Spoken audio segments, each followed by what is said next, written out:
Welcome to Industry Ignited, where we shine a light on leaders and organizations transforming the way business is done, not just for profit, but for people. Today's episode is about rethinking the workplace as more than a paycheck. It's about building systems and programs that create true opportunity, stability, and dignity for every employee. Joining me are two incredible guests from Rhino Foods Foundation, Christina Blunt, Executive Director, and Justin Worthley, Board Member and seasoned HR, Operations, and Organizational Leader. Christina is a social impact professional whose career spans the Middle East, West Africa, and the U.S., helping nonprofits and international NGOs build capacity, strengthen partnerships, and ensure operational excellence. She's led humanitarian capacity development programs, designed wraparound services for families facing financial insecurity, and has been a driving force behind initiatives that bridge businesses and social impact. Justin brings decades of experience guiding purpose-driven organizations through transformation. He's worked directly with owners and leadership teams since 2003, leading change efforts, building high-performance cultures, and aligning business strategy with people strategy. His work is rooted in the belief that performance and purpose multiply each other for greater impact. At the heart of today's conversation is Rhino Foods Foundation's mission, spreading innovative workplace practices that champion employee financial stability and make good business sense. From their groundbreaking income advanced loan program to their creative employee exchange program, Rhino Foods has pioneered solutions that improve retention, productivity, and employee well-being, inspiring companies nationwide to follow their lead. We'll talk about how these programs started, how they work, and the measurable impact they've had, and we'll explore what it takes for other businesses to adopt similar models. Christina, Justin, welcome to Industry Ignited. Great to be Thank you here. so much. Thank you. Christina, let's start with you. Your background spans humanitarian work overseas, program design and public health, and now leading the Rhino Foods Foundation. What drew you to this mission? And thanks so much for having us, Leeanne. And that's a great question.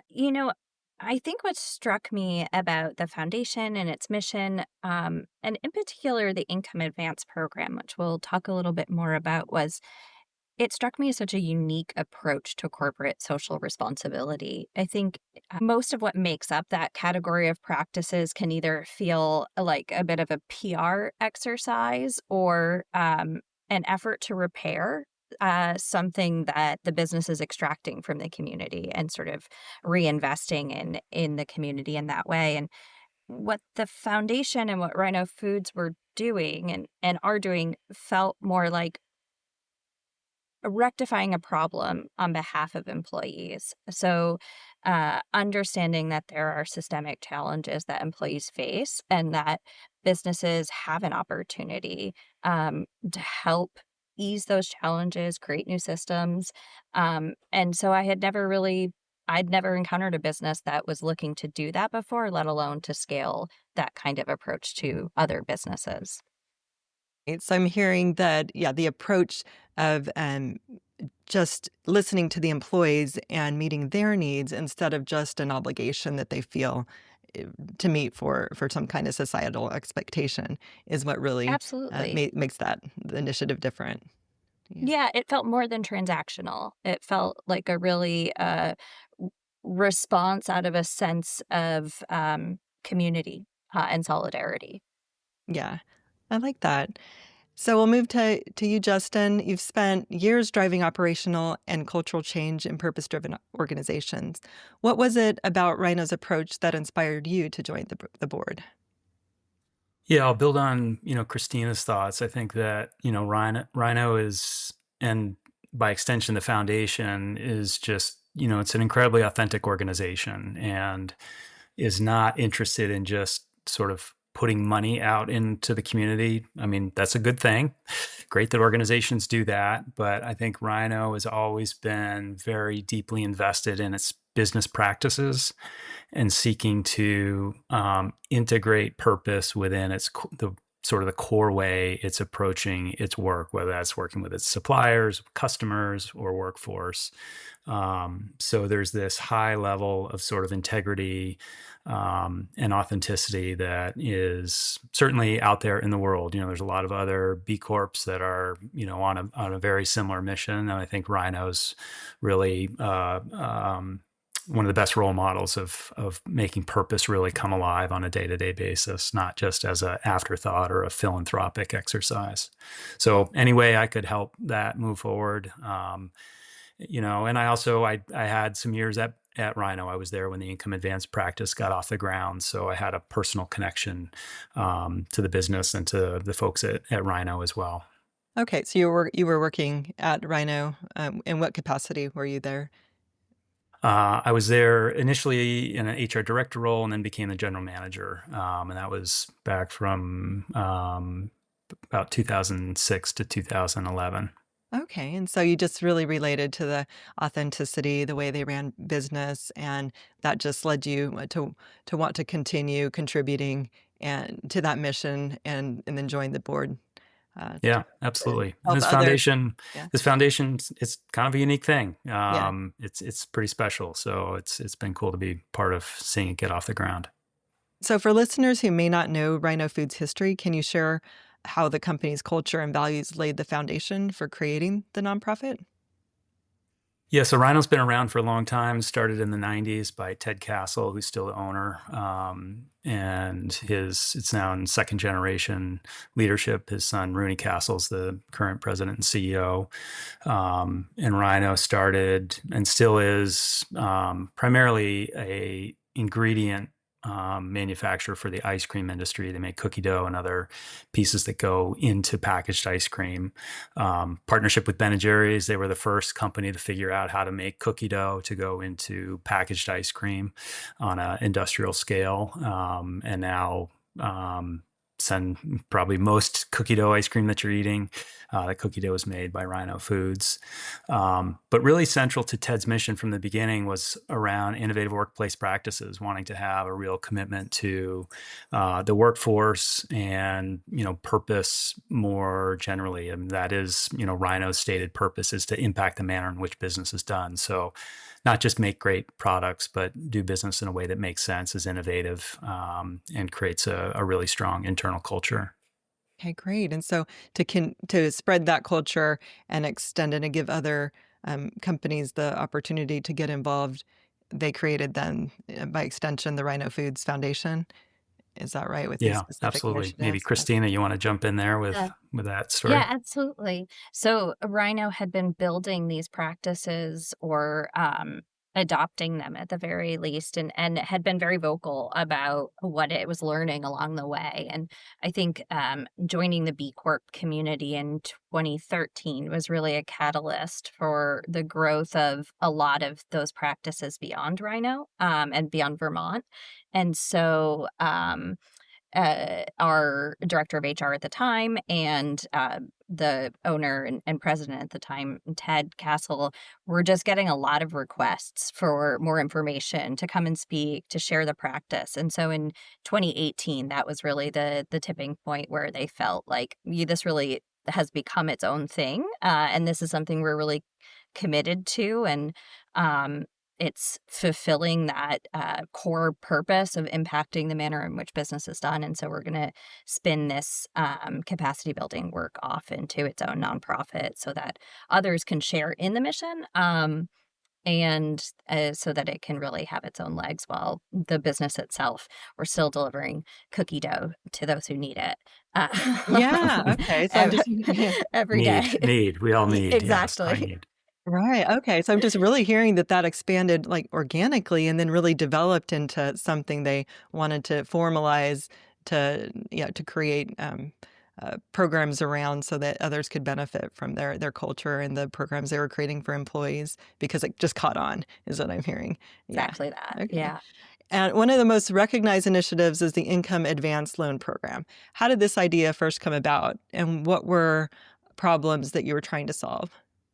I'm going to let Justin take this because he's been quite humble to date. But Justin really was the person that took the initiative to develop this program or to help pilot it within Rhino Foods. And he's sort of he's the godfather here. So, I don't know if that's Justin. the right title, but well, and it was pretty simple. There was an employee at Rhino who had a situation come up where he needed some money and asked Ted, actually, was there in a day-to-day role at the time, asked Ted if he could get an advance on his paycheck. And Ted came to me and asked if I could help figure that out and make that happen. And it was sort of a unadvertised thing that, Ted's got a big heart and he would help people out when they needed that. And what I stumbled into is just some internal sort of logistical challenges around doing that. There wasn't really a structure. And, we were able to pull it off internally, but then I happened to bump into Bob Morgan, who was at still is at North Country Federal Credit Union, where I was doing some personal banking, and just started talking to him about it and said, hey, we had this situation come up where an employee was looking for an advance on his paycheck. And, do you guys do anything like that? Do you have any products, public-facing products that we could connect this employee with? And it happened to be great timing. And Bob said, no, he didn't, but he was working on trying to come up with a pilot program to combat sort of predatory payday lending products as part of the credit union's community outreach efforts.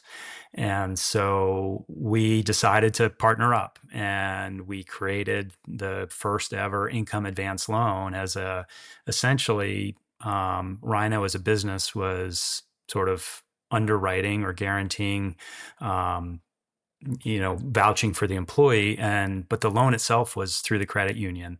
And in return for the partnership, the credit union waived the typical credit check that happens. So it was basically automatically guaranteed. And that was sort of the humble origin. And what we found also at the same time, a really important factor is that several of us at Rhino were engaged in an effort that was run by the United Way of Chittenden County called Bridges Out of Poverty, which was a training curriculum based on Ruby Payne's book by the same name. And it was really, I think, a breakthrough to realize that not only were we just like making a loan available, but we were meeting people where they were at and helping to address really a sort of a chronic unmet need that a lot of employees would experience, some sort of financial crunch, right? It could be a whole number of types of things. And they didn't have access to those financial products or didn't seek them out. I think it was either one or the other. And that for us, stepping in with that relationship helped start building trusted relationships between employees and these lenders.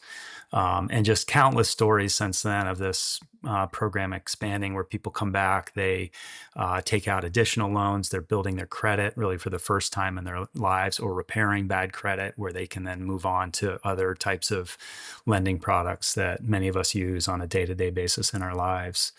And another key feature that happened early on was turning the loan into a savings program where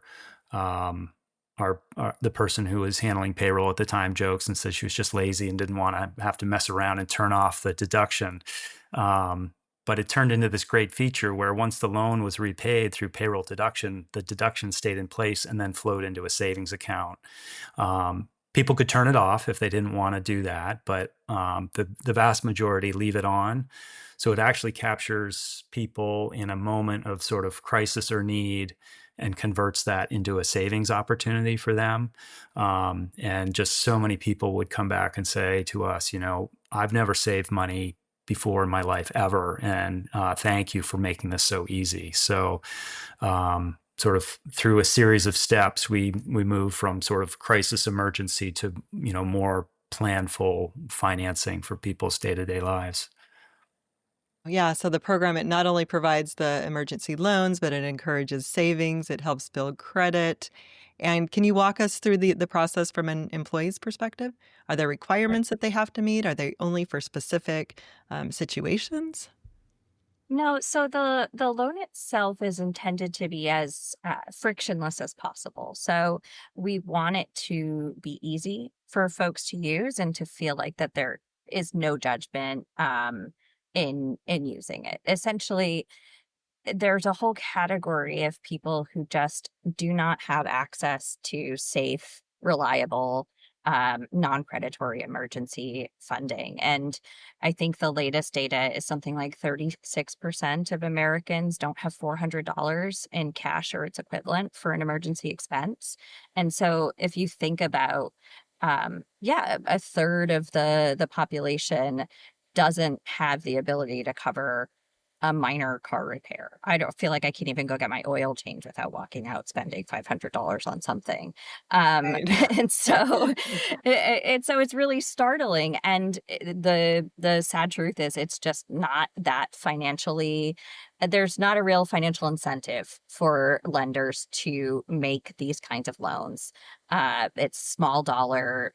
It's so what the end result of that is that folks are putting expenses on credit cards where they just don't have a better option than to do that. They are taking payday loans. They're using earned wage access programs for emergency expenses rather than just for their day-to-day expenses. Um, and so our position at the foundation, and that is carrying forward Rhino's position, is this is just a fact of life. It's not our job to police how you use your money, and it's not our job to ask you and to make a decision about what this loan is for. In fact, I think that was a big part of why Rhino was so keen on adopting this program is, Ted would make personal loans, and that really gets you into this slippery slope of saying, well, like I gave it to this guy because it was for this thing, but do I really want to give it to this person for that? This is, allowing people the dignity to make their own financial decisions. And so, from the employee perspective, as long as you are in good standing, and what that means is essentially you've been at your employer for a certain probationary period.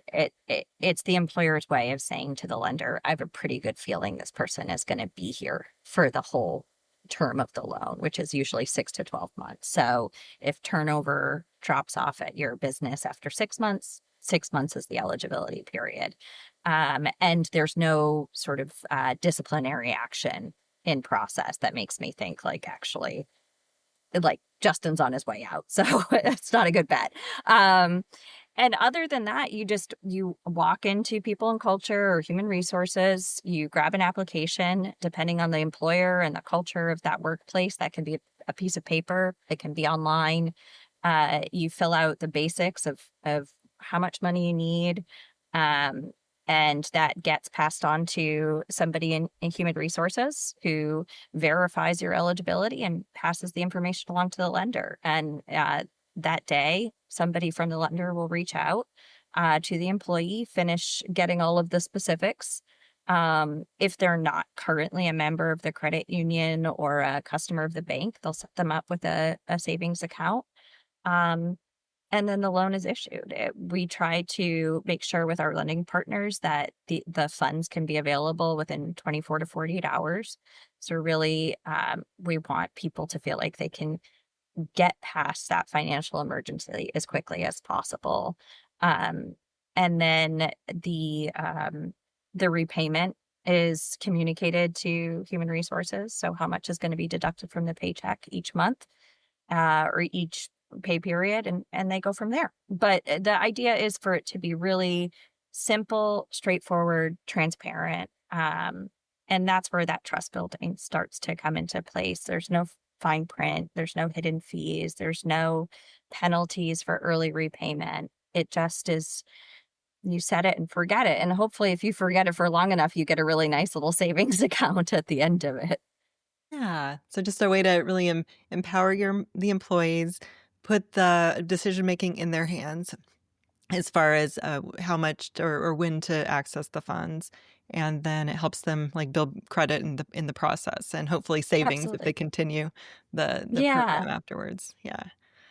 And That's keep it great. simple. I mean, there is so between the business and the whatever the lending institution is, there's usually a very simple like memorandum of understanding type 1 page or maybe 2 page agreement.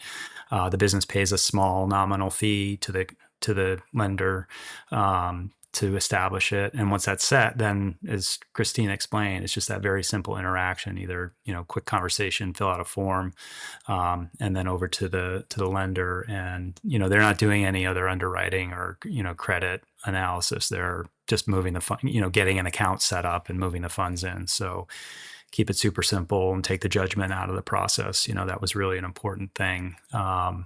Remains an important thing about like this isn't about being in a position of whatever. Childcare and car breakdowns are good reasons, but something else is a bad reason to borrow the money. So it's really there's a limit on it. It's usually, I think, Christina, most companies are $1,000 or $1,500. But also there's no limit on, once you repay the loan, you take another one out, just like lots of other lending products that we all use in our day-to-day lives. So that was another thing up front of, we had a lot of discussion about, is there any reason why there would be constraint or limits? And take out a loan, you pay it off. Why can't you take another one?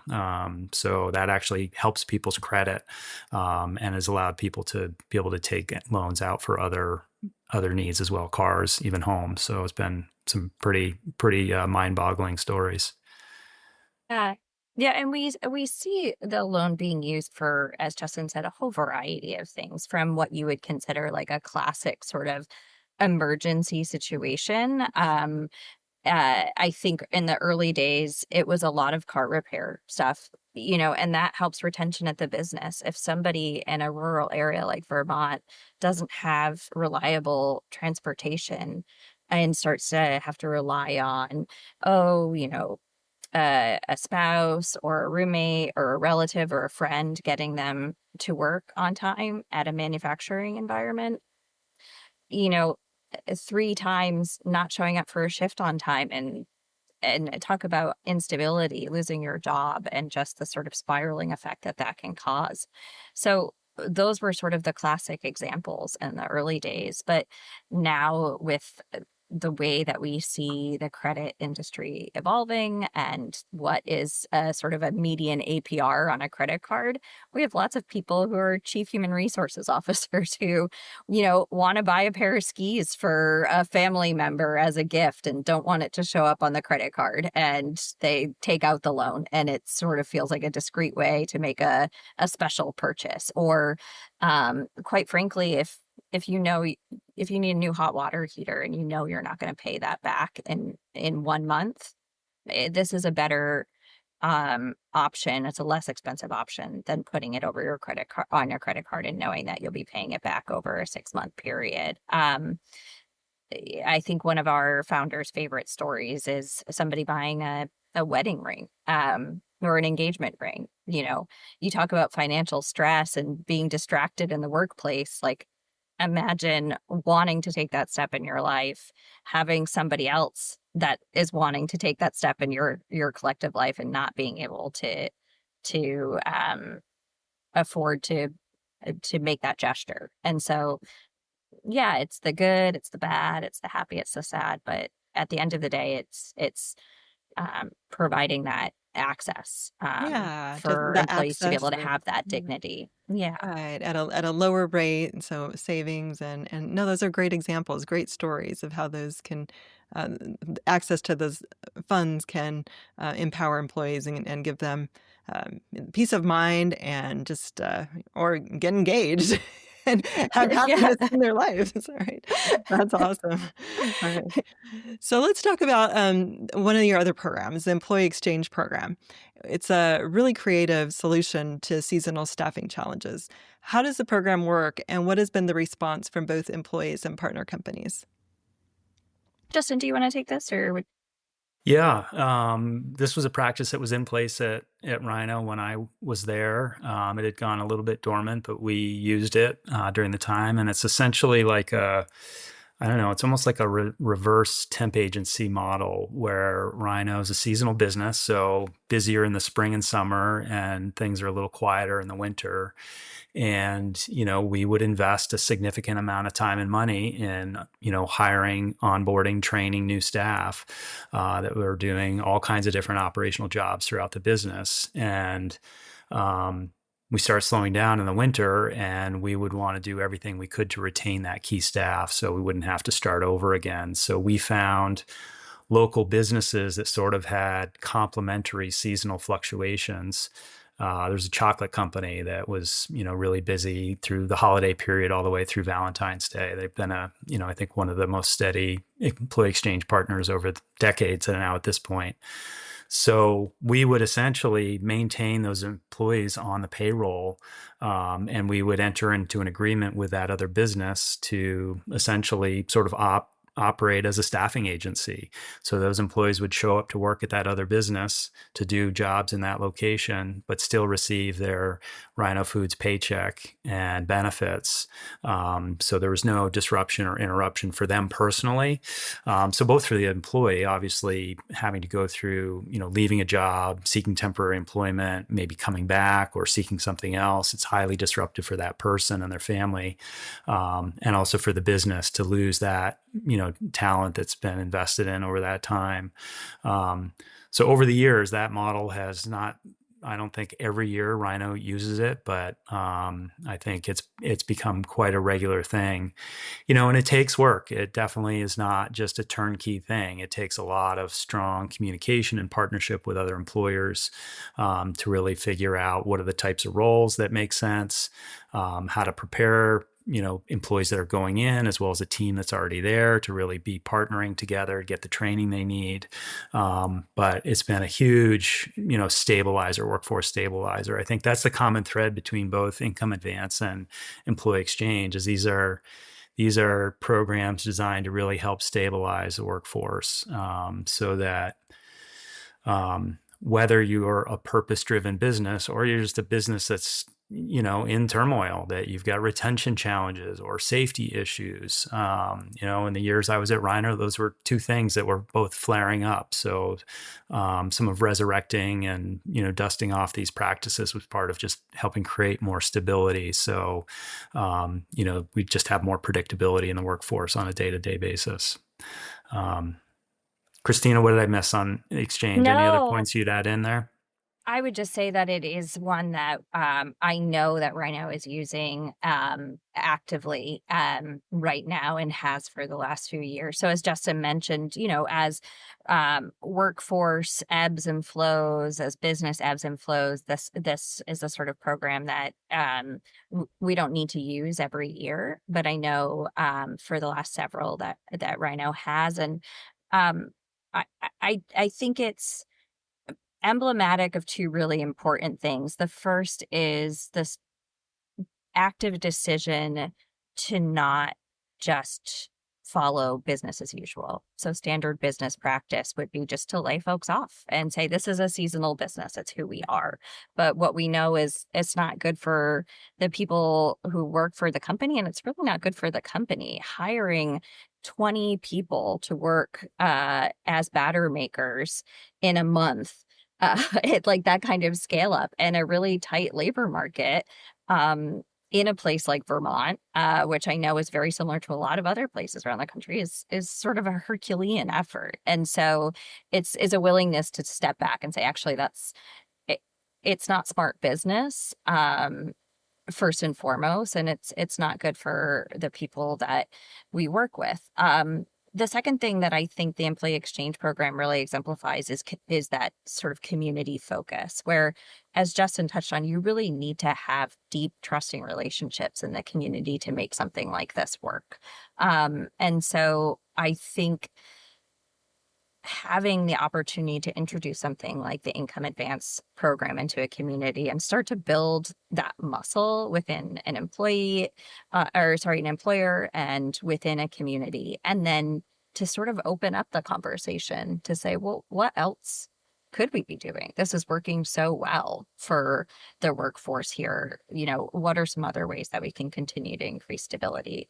And all of these practices encourage employee engagement and employee retention. It add safety, quality, Yeah. productivity. I mean, Rhino's a food business, so all the training that goes into all the food safety requirements is a big deal. Yeah. When we brought employee exchange back to life, that was at the time that was a big deal. Of as Christina says, you bring in 20 or more. I mean, at times it was 40 or 60 temporary employees to be handling a raw food product. So that investment in retraining folks or training them for the first time and all the quality standards and practices is significant. So to be able to maintain that and safe work practices, high productivity, all of that. So it's not just it's so well rounded, right? It's a good thing to do from an employee perspective and many aspects from an employer point of view as Right. well. Yeah, and I hear the creativity in there, which is inspiring.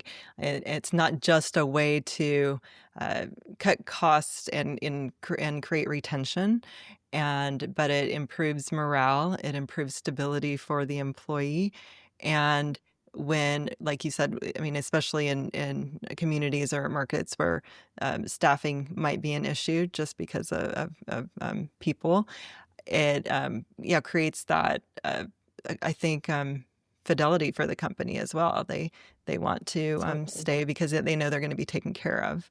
And then it cuts down training, I would think, too, because I mean, I'm sure there's some Yeah, huge. refreshing training. Overall, you're not having to invest the time and cost for training whole new, entirely new people from the ground up every single time. And yeah, that makes a lot of sense.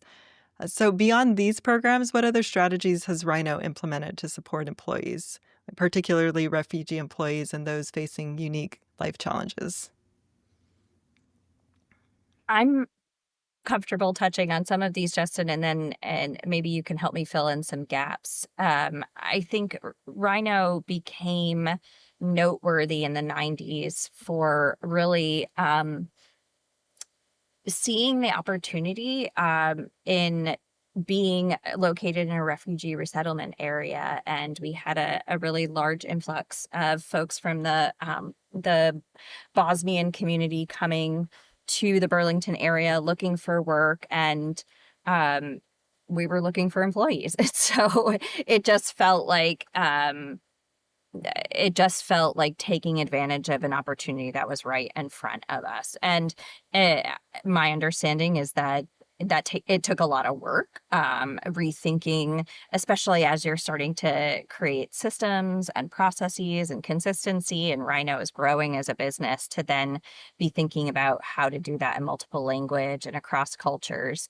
Um, it's a challenge, but it's a muscle that the business was able to build. And then to say, well, what are some of the other non-traditional ways that we could be thinking about getting more hardworking people into the business? And so that looked like taking the decision to no longer do background checks. So anybody with a criminal history can still have employment at Rhino without any questions asked. And then that evolved into, well, actually, there's a women's correctional facility right down the road.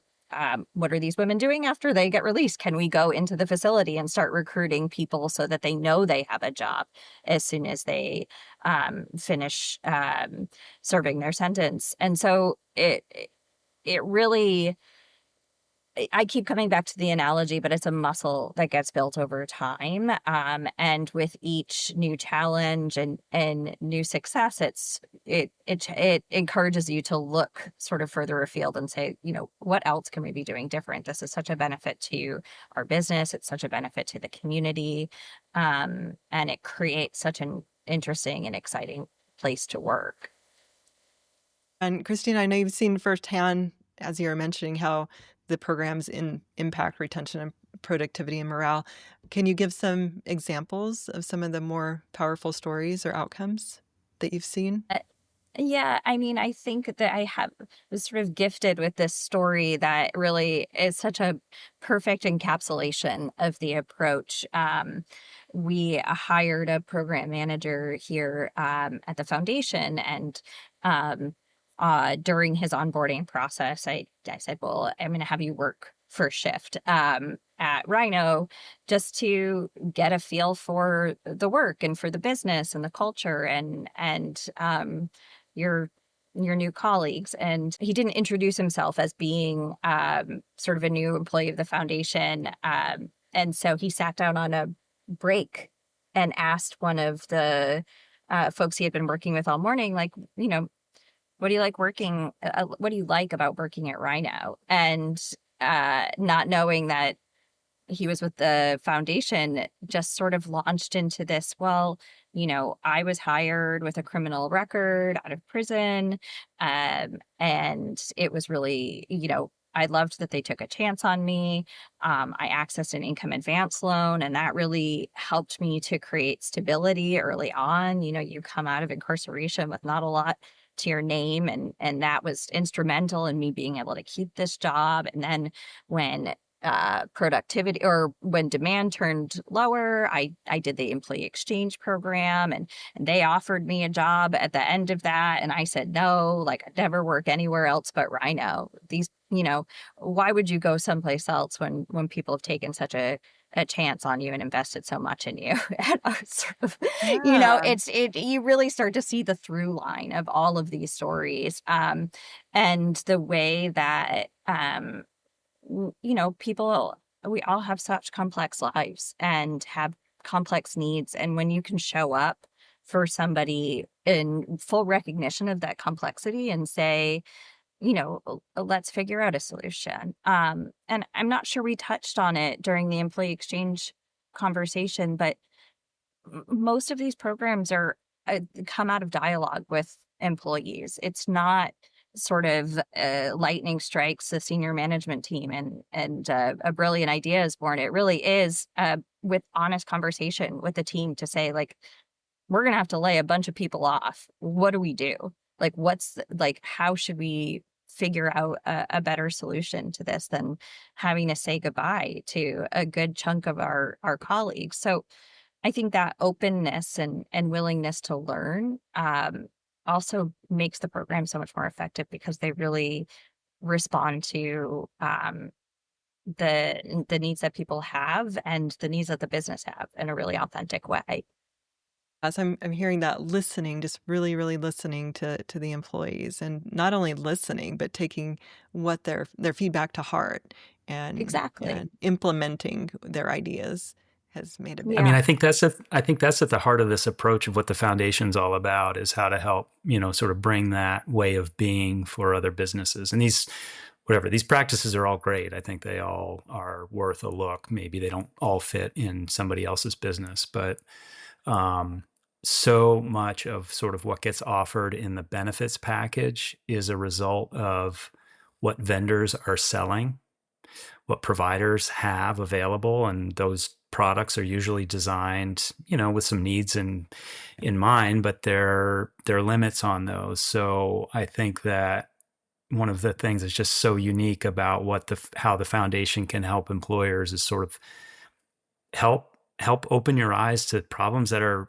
playing out on a day-to-day basis, and you actually there aren't really traditional solutions to them. There aren't vendor-driven products on the shelf that do these things that many of these approaches that Rhino has created do, and have impact both on the business and on the people. So, and the question for me is like, so what's next? And that's what's exciting about the foundation work, is when this really starts to sort of have this flywheel effect, and you get other businesses thinking this way of like, so what is the next practice and the next practice and the next practice that can help sort of get businesses to be more productive, efficient, stable, and get people's lives, to be more secure, consistent, and progressing. I mean, these stories are incredible. There was another woman in the time I worked at Rhino who really was in a kind of living in a day-to-day situation, had bounced through several jobs and came to Rhino.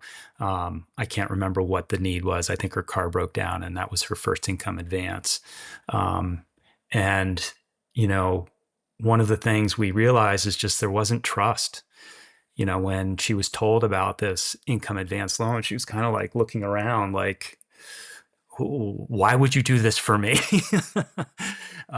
And then she built this relationship with the credit union, and then, you know, took out more loans, and then she was able to get a car loan, and then she was able to buy a home eventually.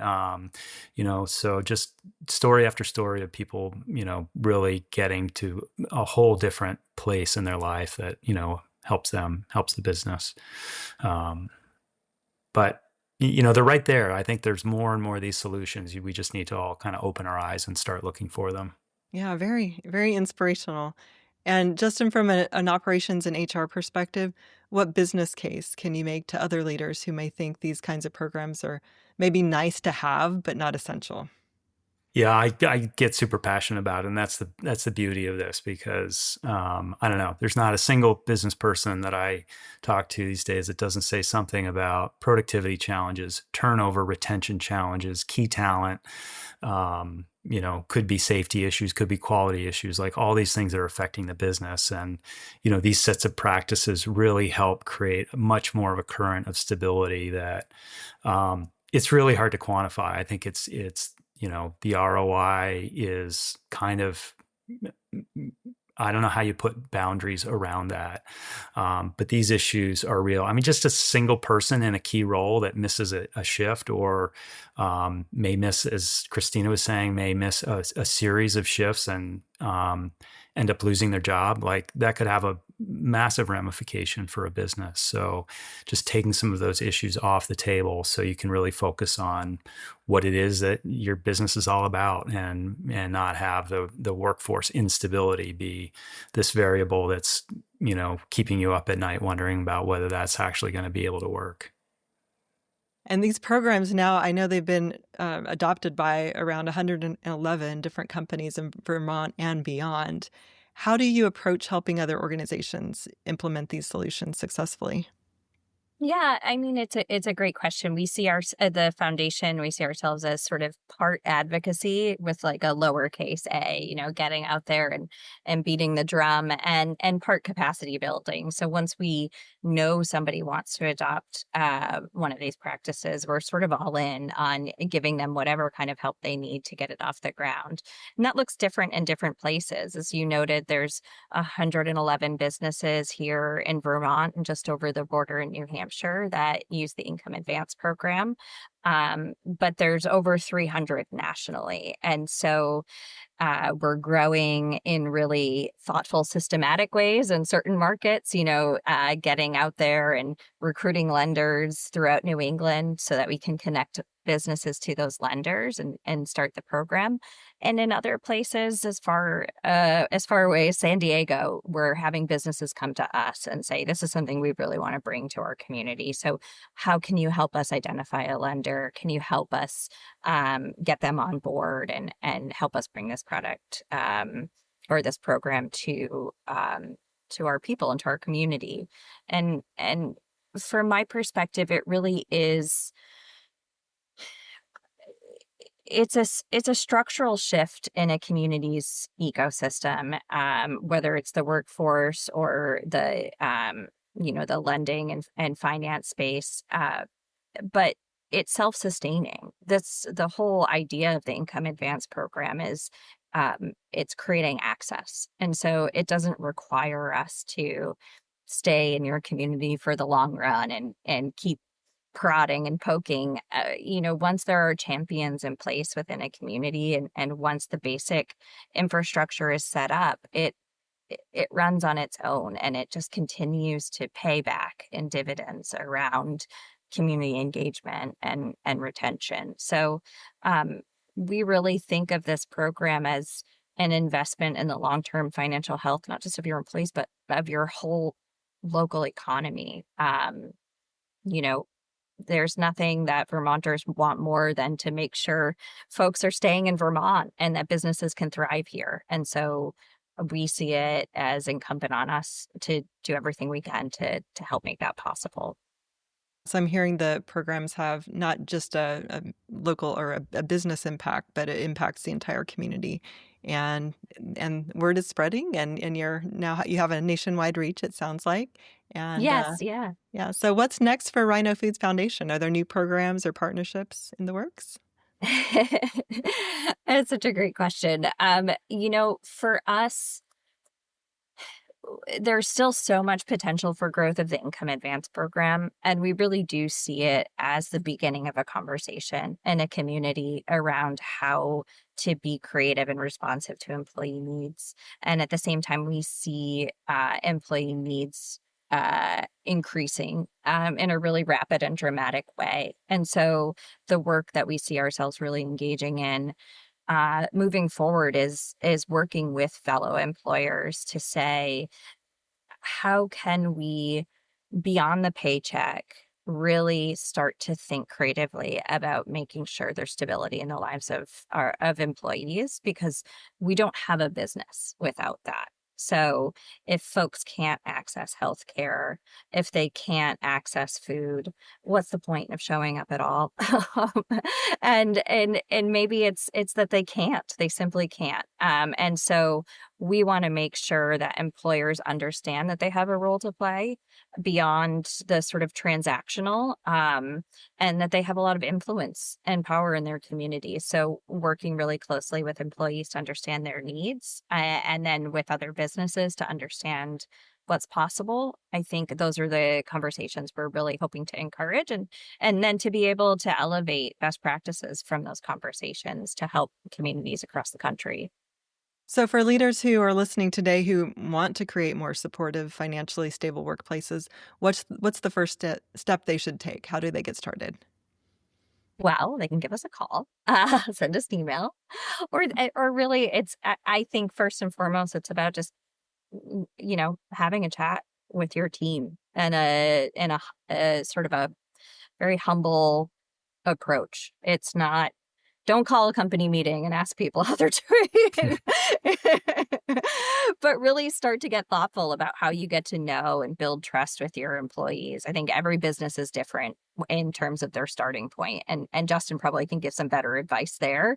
But I think it is really about beginning with understanding and learning. Justin, I don't know if you want to Yeah, add well, some. and Christina's being a little humble too, in that the foundation has got incredible resources that, just go to the website, rhinofoodsfoundation.org, and there are program descriptions and tools and, all kinds of things say like, what is this thing and why would I ever consider it?